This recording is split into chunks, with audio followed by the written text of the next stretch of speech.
When it comes to piping flowers, you're going to be using the same tools and techniques whether you're using royal icing or buttercream, but there are some differences that you need to be aware of.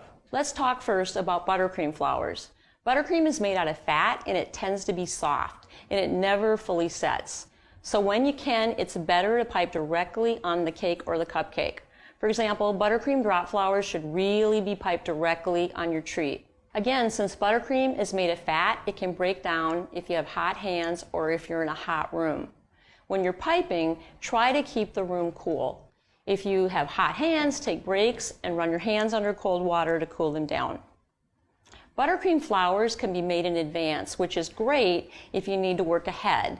These flowers are piped on a flower nail and a flower square, and all you do is just freeze them until you're ready to use them. One thing to remember is that buttercream decorations, especially if you make it with dairy ingredients like milk or butter, will not last very long.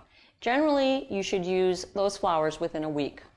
On the other hand, royal icing flowers are typically made in advance so that you can let them really dry hard. You're generally piping these on wax paper surface or a flower square so you can let them dry and then just peel them off really easily. Royal icing sets really quickly when it's exposed to air, so when you're not using your decorating bags with royal icing, keep the tips covered so that the tips don't clog. When these flowers dry, they can last for months in cool, dry storage, so you can make them really far in advance. You can use royal icing flowers on buttercream cakes, but just be aware that buttercream will eventually break down royal icing, and your smaller decorations will break down even faster.